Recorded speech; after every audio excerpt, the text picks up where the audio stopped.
You ever look at a map, maybe of a place you know really well, and see a little island, sometimes just a stone's throw from a huge city, and you think, why have I never heard of that place?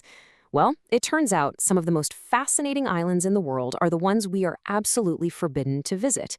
And these aren't just empty pieces of land. No, these are places with deep and often pretty dark histories that have been intentionally sealed off from the rest of us. So what's the deal? Why are these places physically so close, but socially they're basically exiled?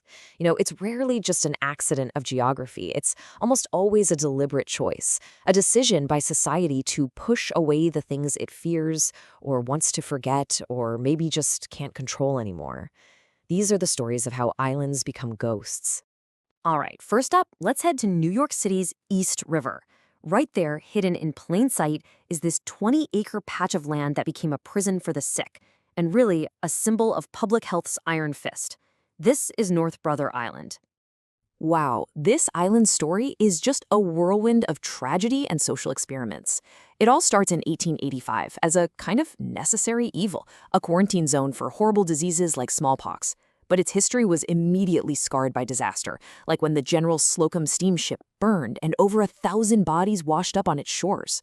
From there, it shifted from containing disease to containing people, first with its most famous resident, and later as this pioneering but ultimately failed drug rehab center. And then in 1963, they just walked away. And this is where the human story really hits you. Mary Mallon. You've probably heard of Typhoid Mary. She was a cook who, get this, showed no symptoms at all, but spread typhoid to dozens of people. The city declared her a public menace and exiled her here, not once, but twice. She lived the last 23 years of her life on this island in forced isolation. I mean, her story is the perfect, tragic example of that battle between protecting the public and defending one person's freedom. The change is just staggering.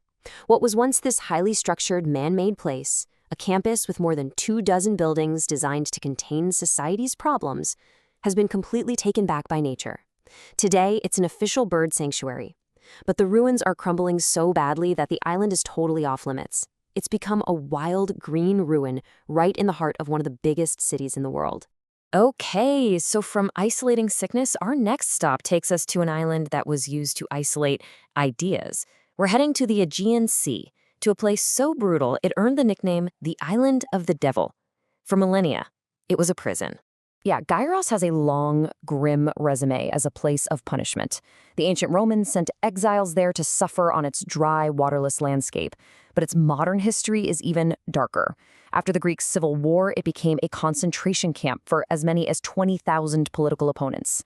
Then the military junta reopened it in the 60s and 70s, locking up thousands more.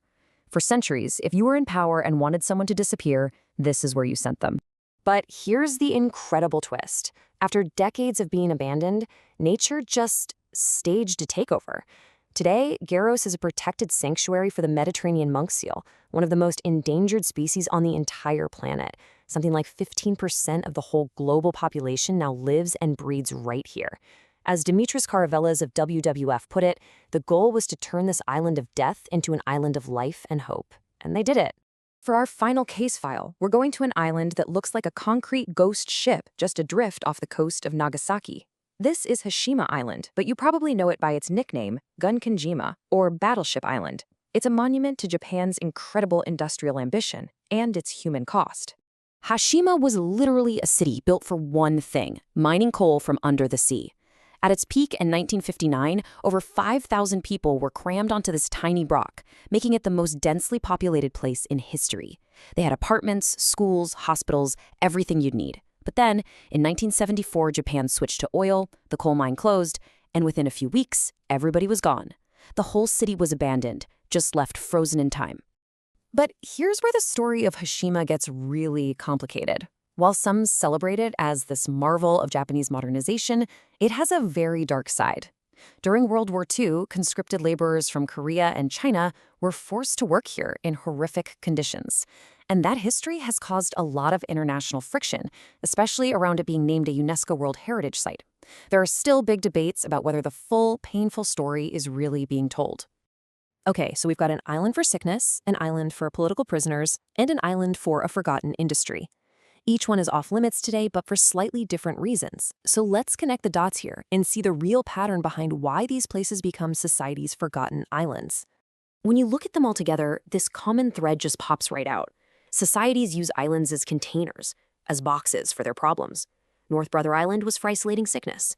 Garrus was for locking away dangerous ideas, and Hashima became a ghost because its industry and the painful history of forced labor that came with it, well, it all became inconvenient. These islands become vessels for the people, histories, and ideas we want to keep out of sight and out of mind. You know, there's a really powerful word that explains this perfectly: liminality. It basically describes a state of being in between, of being on the threshold. And these islands, they exist in a liminal space. They are physically near us, you can see them on the horizon, but socially and legally, they are a world away. They're part of our geography, sure, but they're not part of our community. So this all leaves us with one final thought. These islands were physical prisons for society's biggest fears: infectious disease, dissenting ideas, the human cost of industry. And now they're protected, either by nature taking over or by the danger of their own decay. Which really makes you wonder, doesn't it? What are the forgotten islands we're creating today? And what or who are we isolating on them right now?